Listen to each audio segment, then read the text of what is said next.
Hello, Mark Chigani, and this is Straight Talk. With me today is James To. James To, you're a legislative councillor and a member of the Democratic Party. I think you're the longest-serving LegCo member. Finally, the national security law has been passed. How scared are you? Well, as a politician, I think there's nothing that I can choose to fear or not. Because when you promise your constituents that you will advocate the ideal or what you think is right for Hong Kong and the best for the country, then, well, we'll push ahead in any event. But I a bit concerned about the law's implication on the Hong Kong's autonomy, the rule of law, and affecting every aspect of life. Well, you know, some members of your political party and people from the opposition camp have gone to the U.S., met with senior officials, including Vice President Mike Pence. The new law says there's collusion with foreign forces. Would you dare now go to the U.S. and meet senior government officials there and ask them to promote democracy in Hong Kong? Well, what I thought is that the Chinese government signed the joint declaration with the British and try to promote the Hong Kong's high degree of autonomy and one country, two system concept. And it's only right that they should honestly and genuinely implement that.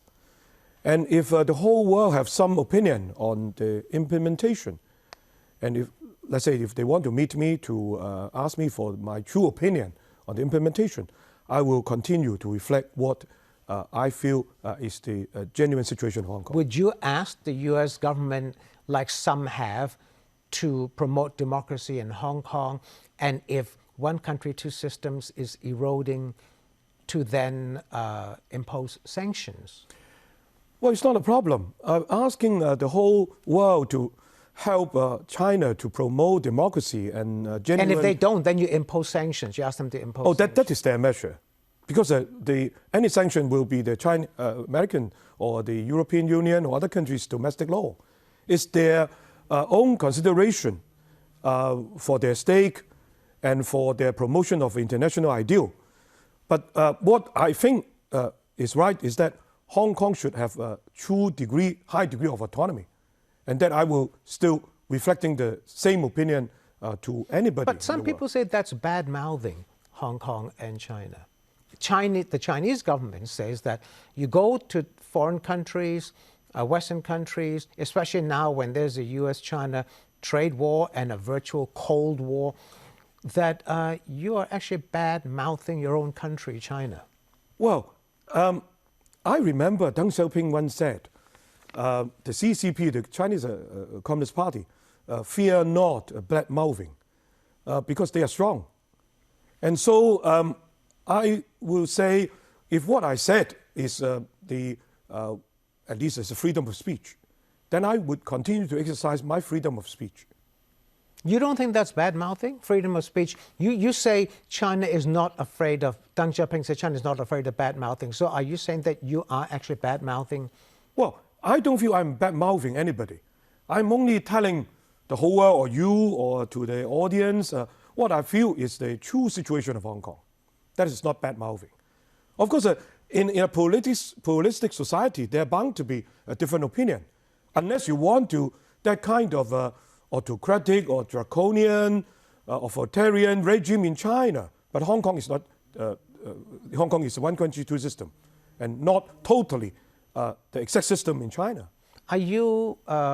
Many people say that with the passage of this very tough law, that you cannot really say with all honesty that there is one country, two systems. Do you agree with that? I agree. It's serious undermine everything, not just the broad concept, but really affect even the rule of law, the autonomy, the independence of judiciary, everything. Why? Because if they need the law just to deal with violence, existing law before the national security law already done. But you know, people like the opposition in 2003, had you agreed to pass Article 23 at the time, we wouldn't be where we are today. So you're partly to blame. Oh no, it's not. It's unfair, because whatever provision or the draft law which will infringe on the high degree of autonomy and undermine the one country, two system, we should seriously object to it, whether in 2003 or now, or in the years to come. Do you think that now that the law has been passed, that high-profile people like Joshua Wong, for example, will be arrested? Well, I can say honestly that there's a serious risk. They have a serious They have a serious risk. But on what charge? Well, since the system will even handpick the judges for those special type of cases, the CCP can control anything, everything. You're a lawyer, so you say a handpicked judges, CCP can control everything. You're a lawyer. Do you see this as eroding Hong Kong's judicial independence? Oh, certainly. Well, originally it's the Chief Justice who will designate his judges, panel of judges, to specific types of cases only according to professional expertise, but not on other ground, well, not to say political ground. But now if the CE can handpick a panel of judges, then of course that at least there will be a perception that the independence of judiciary doesn't prevail. So, as a lawyer, James, if there comes a day when somebody is charged with this national security law, which is a very, very tough law, as we now know, that you are then selected to defend this person, would you know how to do that? A good question. Well, in the law college, we haven't been taught on that. But there are a lot of jurisprudence, international jurisprudence of common law cases on that. But if the CCP insists that they only know the law and they don't like any verdict, then they may reverse and interpret the national security law according to their own way. But as a common law trained lawyer, of course, I will utilize my best ability on those cases, international cases, to defend my client according to what the human rights promised to us in the International Human Rights Covenant. Do you think that even though you defend your client and then your client wins and then the government appeals, your client wins again and the government appeals, eventually your client goes to the court of final appeal, right? And your client wins again. You think that will be the end of that, or will there be an interpretation of that law by the National People's Congress? Well, there are a lot of precedent. If the cases in an extreme way cannot satisfy the CCP on their so-called ultimate national interest, then they will have no fear to interpret, reinterpret, and reverse the ruling. Okay, but sometimes they will consider the consequence and the implication to all the possible scenarios, on all possible scenarios. Now, James, you said that, but every country has its own national security law, and this is what the central government has argued. This is what the Hong Kong government has argued. So why should Western countries oppose this particular law? Because they have their own national security law as well. Well, Chinese government promised the whole world that we have a one country, two system, and also the international civil rights covenant shall apply in Hong Kong. But this new national security law, they argue, would prevail over the human rights protection afforded by the international covenant. I think that is the worst thing. In other countries, there are national security law, but the human rights covenant will prevail over the national security law. Okay, now, we don't know that, because I was in the U.S. When they passed the Patriot Act after 9/11. A lot of organizations, including Amnesty International, did say that even that particular Patriot Act had violated some human rights conditions. So it's the same thing, right? Yes. So anything or any country that will contradict the human rights protection should be condemned. Well, not just in Hong Kong or China, but even in US or EU. Sometimes the human rights courts also condemn the national certain members countries of the EU for violating human rights covenant. Okay, now, this law came about because of the protests last year, right? I'm still trying to see how those protests fit into collusion, secession, and terrorism, subversion. How do those protests fit into these four categories? From my point of view, I think it's a very local motivated struggling for freedom and human rights.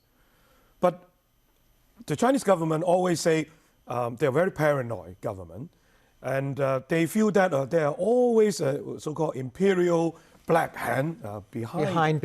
Okay, stop you just for a moment. See you soon. Don't go away.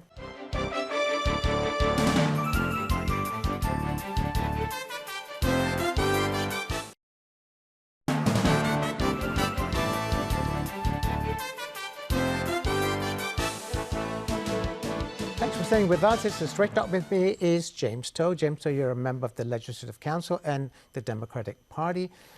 Now, this national security law, who should be blamed for this?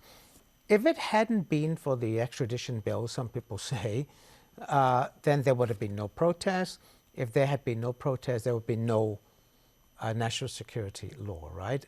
Other people say, sooner or later, we have to have a national security law because you could not pass Article 23. So who should be blamed? Well, it's the autocratic system in China, which will definitely go ahead with anything, even without the last 2 years movement. Because in their mind, I think they are very paranoid. They want to control. They feel that Hong Kong can be a subversive base, not just for the last 2 years, but all along since the handover. So whenever they can have the opportunity to pass the Article 23 legislation, they have always dream of doing that at any time. It's only well, I would say you can say give them some excuses of going forward on their own. Why didn't you, as a member of the opposition camp, when the central government started talking about a national security law, why didn't the opposition come up and say, okay, stop, don't do it, put Article 23 in LegCo, we won't oppose it? Why didn't you do that? I think it's up to the government for the last several chief executives to do it, because they are the government. They should put forward the bill if they feel that it's right, it's the right timing, in consultation with the Chinese government. And they are not doing that. Not even Liang Zhenying, a so-called hardliner, doing that. I think you should ask him. Because they feel that the public doesn't support it. Exactly. It's not just Hong Kong people not supporting it, but the international world have a great concern about the undermining of the high degree of autonomy of Hong Kong. So that's why the ultimate decision rests on the Central People's Government. So it's not just anybody who can so-called maneuver and to change their mind. Now, you know, tomorrow is July 1st, okay? That's the 23rd anniversary of reunification.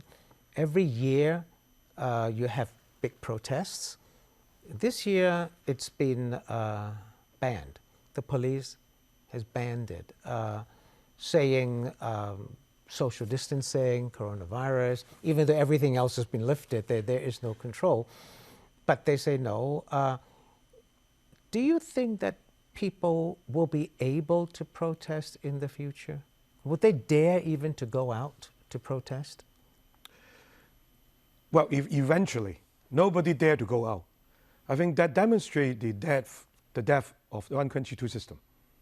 Because when the whole world, the international media, just shooting at Hong Kong, and to discover, oh, there's no one dare to protest peacefully in Hong Kong street, would it send a good message to the world or a bad message to the world? But the police say you won't be peaceful. Like the police banned the July 1st march by saying that previous protest marches which were allowed resulted in violence. Well, the applicant for the assembly license all along is a very good performer in terms of adhering to the rules of conditions for a peaceful assembly. If you grant a license and in the middle of the procession there happens something which triggers your concern of a non-peaceful protest, then of course it's up to the government to do something for it. But if you have a total ban of a peaceful assembly, then I think that will certainly kill the one country, two system, and very symbolize the death of a peaceful place. Will you go out on Wednesday? You've done before. I inclined to come out, at least to have... But then you'll be joining an illegal assembly. No.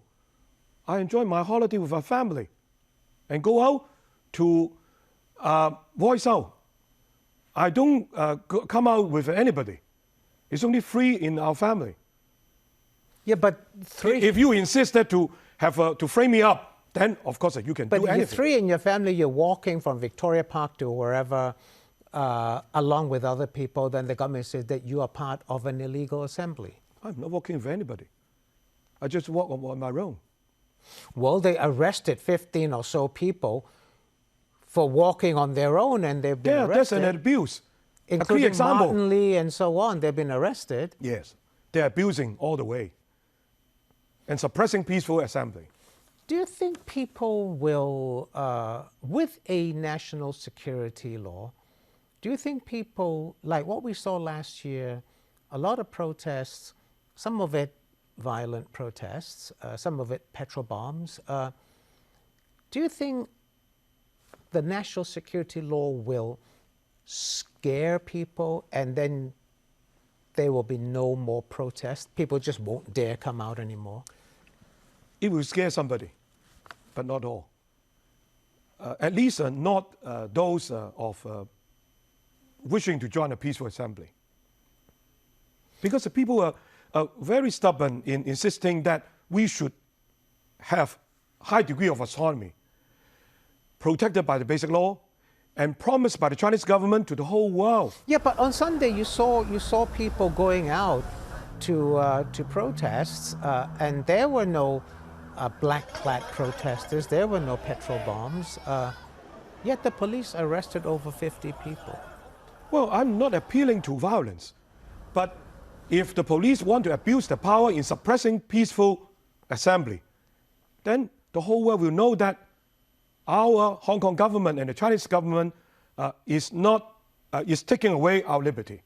But then you were among those, James, who, when people asked the opposition to condemn last year's violence, none of you did that. And they say, well, that is one of the reasons why the central government wants to have a national security law. Because the opposition never condemned the small number of people who were violent. Well, you must look at the whole picture comprehensively.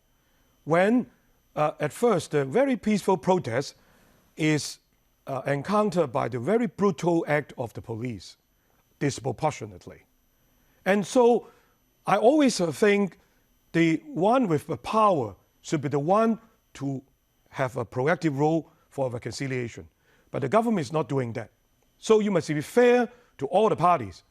When we want to condemn violence, we will condemn whoever who practice violence. But you have condemned police brutality, but you've not condemned protesters as being violent. Yes, we have condemned the violence on the part of the protester. You have done that already. But the A lot point of is them that haven't. I will further condemn the government for not doing proactively for reconciliation, having a political solution. Okay, now you're also a district councillor, right? Yes. And you won last November, right? Yes. In fact, most of the opposition members won, and the establishment camp was defeated very heavily, right? You have LegCo elections coming up in September. I know you're not allowed to say whether you're going to run or not at this time.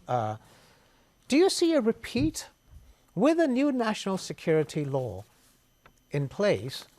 Do you see a repeat of people, voters, saying they disagree with this law and therefore they are going to vote out the establishment camp people who supported it? Do you see a repeat of that in September? I firmly believe that. For the so-called peaceful and rational fraction, they don't even have the right to come on the street for peaceful protests because they're all banned. So what they can do is to have a peaceful attendance to the ballot box to vote no to the law but a lot of and people for the say, government. a lot of people say that, you know, the leading Democrats who have a good chance of winning will be disqualified under the new law. Yes, they will. But if they choose to go to the extreme to disqualify all the pro-democracy candidate, of course they will win. But it depends on whether they will encounter the consequence faced by the whole world.